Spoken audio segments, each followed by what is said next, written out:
When the European first came here, Columbus, we could drink out of any river. If the Europeans had lived the Indian way when they came, we'd still be drinking out of water because the water is sacred. The air is sacred.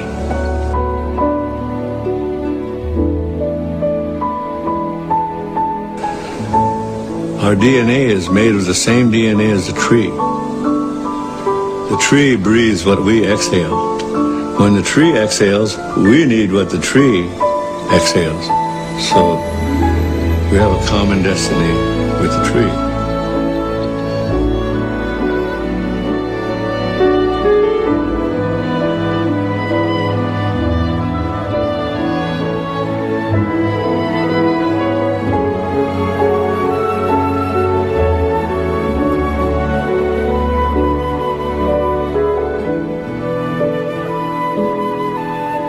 We are all from the earth. And when the earth, the water, the atmosphere is corrupted, then it will create its own reaction. Mother is reacting.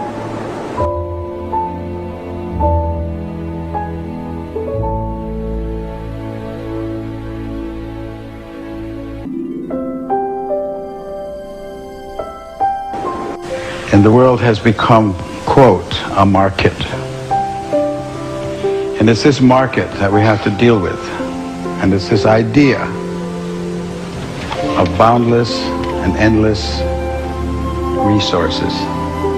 And when you say resources, you're talking about our relatives. You're talking about our family. Fish are our family. It's not a resource, it's family. It requires all the respect.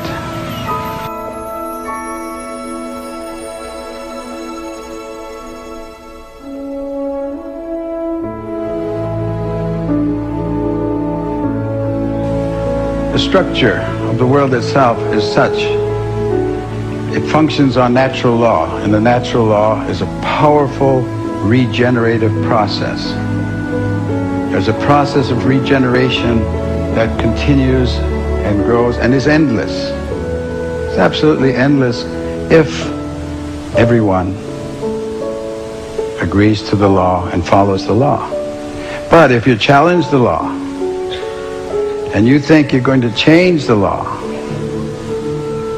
then you're bound to failure. And in that failure will be a lot of pain, because the natural law has no mercy. It is only the law. The earth is all powerful. It wasn't made here for human beings. He said we're part of it. But we don't have to be here because the earth has its own process. And if it becomes to the point where you destroy yourself as human beings and you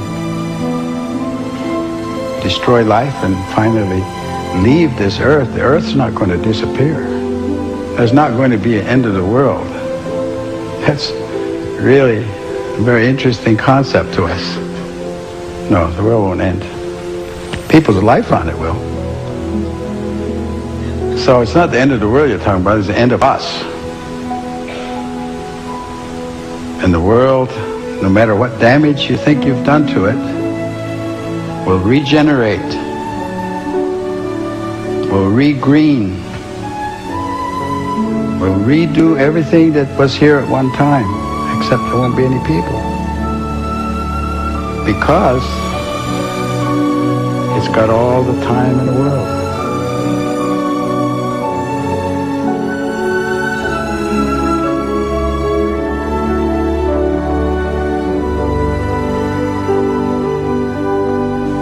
As you're coming down the final stretch, you're racing towards the finish, and there is the stone wall, and you're not pulling your horse.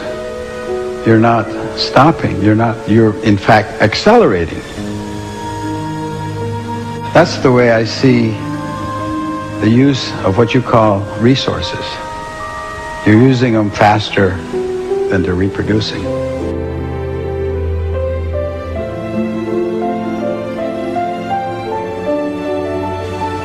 and you're headed towards that disaster, and none of you are pulling your horse.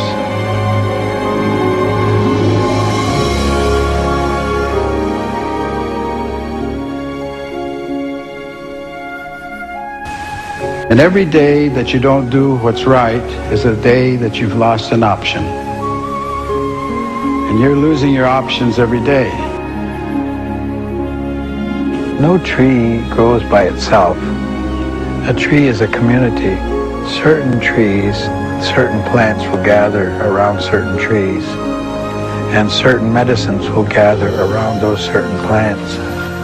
So that if you kill all the trees, if you cut all the trees, then you're destroying the community. You're not just destroying a tree, you're destroying a whole community that surrounds it and thrives on it, and that may be very important medicine for people or for animals. So you've lost a community, and if you clear cut, which is what's happening in America and Canada a great deal these days, and I guess around the world, then you are really a very destructive force.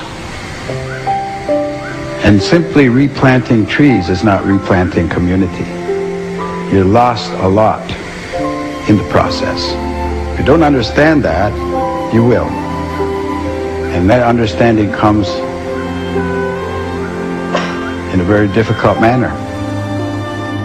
That of the 100 dominant economic units in the world today, 100 largest economic units, and that's the word they used was units.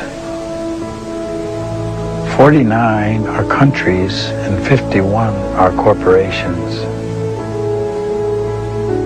Now, you digest that for a second. What does that mean? It means that corporations are the driving force of decision-making today. And corporations are not concerned with human rights. They're not concerned with human life. They're not even concerned with a proper wage for the people that are working for them. So what kind of decisions are going to be made on our behalf by this economic power, these corporate states, I call them? Oh, there's going to be hell to pay, as they say, for some of the things that are going on now. So I think that people have to become aware and become awake, and not, and power is always in the people's hands, authority. They need to come of one mind, and they need to challenge the values that are being shoved at them today, because this has become a consumer society. It's driven by economics. It's not driven by common sense. You know, it's not good sense to follow somebody just because. Why? You can't give me an answer why you follow him, but if you were going to do something like jumping off a cliff, would you follow him? Would you do that? Use your sense. Use your common sense. Everybody should be their own leader. In other words, do your thinking for yourself. And we look about, for allies, we look about for friends, we look about for people who will understand and agree with those mandates of peace. And we are now placing in your hands all life. And it is your responsibility and it is your duty to look after all life. And so when he was speaking like that, he wasn't talking about our aunts and our uncles and our cousins and our fathers and our mothers. He was talking about all life. He was talking about the trees. He was talking about the fish, animals, everything that grows, everything with life. Because it is a family.